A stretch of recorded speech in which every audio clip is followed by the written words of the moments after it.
اعوذ باللہ من الشیطان الرجیم، بسم اللہ الرحمن الرحیم۔ ابو عبید نے اور انہوں نے ابو ہریرہ رضی اللہ تعالیٰ عنہ سے سنا کہ آپ صلی اللہ علیہ وآلہ وسلم نے فرمایا، اگر کوئی شخص لکڑیوں کا گٹھا اپنی پیٹھ پر بیچنے کے لیے پھرے تو وہ اس سے اچھا ہے کہ کسی کے سامنے ہاتھ پھیلائے، پھر خواہ اسے کچھ دے یا نہ دے۔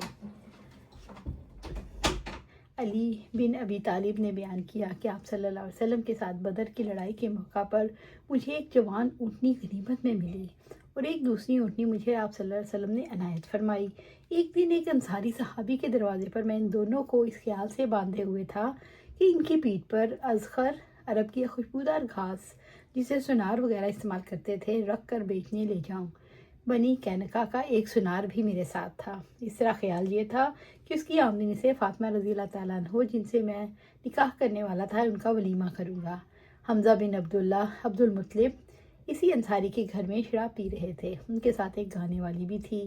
اس نے جب یہ مصرع پڑھا، ہاں اے حمزہ اٹھو یہ فروا جبان اونٹنیوں کی طرف بڑھ، حمزہ رضی اللہ تعالیٰ عنہ جوش میں تلوار لے کر اٹھے اور ان دونوں اونٹنیوں کو کہان چیر دیے، ان کے پیٹ پھاڑ ڈالے، ان کی کلیجی نکال لی۔ ابن جریج نے بیان کیا کہ میں نے ابن شہاب سے پوچھا کیا کوہان کا گوشت بھی کاٹ لیا تھا؟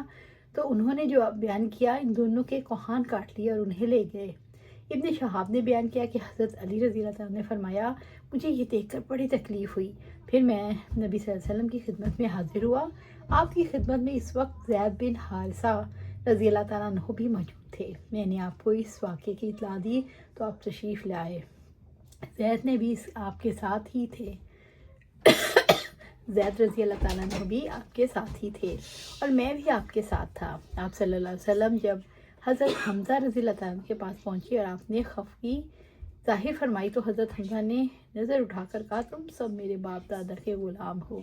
آپ صلی اللہ علیہ وسلم الٹے پاؤں لوٹ کر ان کے پاس سے چلے آئے۔ یہ شراب کی حرمت سے پہلے کا واقعہ ہے۔ حدیث حاضہ میں بیان کردہ واقعات اس وقت سے متعلق ہیں جبکہ اسلام میں شراب کھانا سننا حرام نہ ہوا تھا۔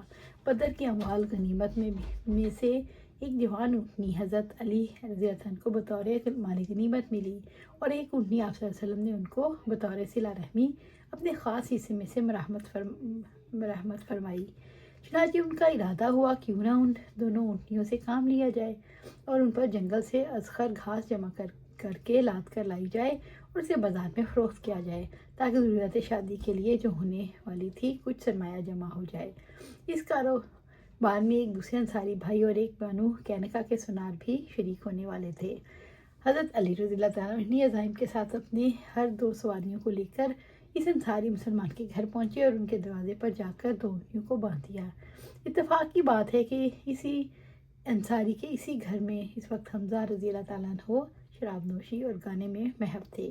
گانے والے نے جب اونٹنیوں کو دیکھا، ان کی فربی اور جوانی پر نظر ڈالی اور ان کا گوشت بہت ہی لذیذ تصور کیا تو اس نے اسے عالم مستی میں حضرت حمزہ رضی اللہ عنہ کو گاتے گاتے یہ مصرع بھی سنا دیا جو روایت میں مذکور ہے۔ پورا شعر یوں ہے، حمزہ اٹھو یہ عمر والی موٹی اونٹنیاں جو مکان کے صحن میں بندھی ہوئی ہیں، ان کو کاٹو، ان کا گوشت بھون کر کھاؤ اور ہم کو بھی کھلاؤ۔ حضرت حمزہ رضی اللہ عنہ مستی سوار تھی، شعر سنتے ہی فوراً تلوار لے کر کھڑے ہوئے عالم بے ہوشی میں ہر دو اونٹنیوں پر حملہ کر دیا، ان کے کلیجے نکال کر کوہان کاٹ کر گوشت کا بہترین حصہ کباب کے لیے لے آئے۔ حضرت علی رضی اللہ عنہ یہ جگر خراش منظر دیکھا تو اپنے محترم چچا کا احترام سامنے رکھتے ہوئے وہاں ایک لفظ زبان پر نہ لائے بلکہ سیدھے آپ صلی اللہ علیہ وسلم کی خدمت میں پہنچے۔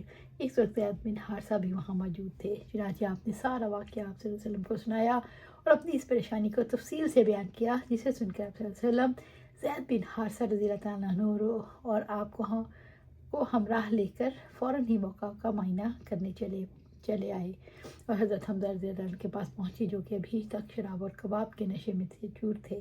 آپ صلی اللہ علیہ وسلم نے حضرت حمزہ پر اظہار خفگی فرمایا مگر حمزہ کے ہوش و حواس شراب و کباب میں گم تھے، اسے ہی غور نہ کر سکے بلکہ الٹا اس پر خود ہی اظہار خفگی فرمایا اور وہ الفاظ کہے جو روایت میں مذکور ہیں۔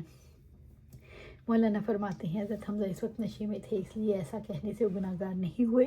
دوسرے ان کا مطلب یہ تھا، میں عبد المطلب کا بیٹا ہوں اور آپ صلی اللہ علیہ وسلم کے والد ماجد عبداللہ اور حضرت علی رضی اللہ عنہ کے والد ابو طالب دونوں ان کے لڑکے ہیں اور گویا لڑکے اپنے باپ کے غلام ہی ہوتے ہیں۔ یہ حالات دیکھ کر آپ صلی اللہ علیہ وسلم خاموشی سے واپس لوٹ آئے۔ اس وقت یہی مناسب تھا، شاید حمزہ رضی اللہ عنہ کچھ اور کہہ بیٹھتے۔ دوسری روایت میں ہے ان کا نشہ اترنے کے بعد آپ صلی اللہ علیہ وسلم نے ان سے ان 2 اونٹنیوں کی قیمت حضرت علی رضی اللہ عنہ کو دلوائی۔ باپ کا مطلب اس فکر سے نکلتا ہے کہ اس پر اذخر لاد کر لاؤں۔ اذخر ایک خوشبودار گھاس ہے۔ اللہ سبحانہ تعالیٰ سے دعا ہے ہمیں قرآن و سنت پر عمل کرنے کی توفیق دے، اس پر جمع دے اور جنت الفردوس کے اعلیٰ مقام پر اپنے پاس گھر عطا فرمائے۔ آمین یا رب العالمین۔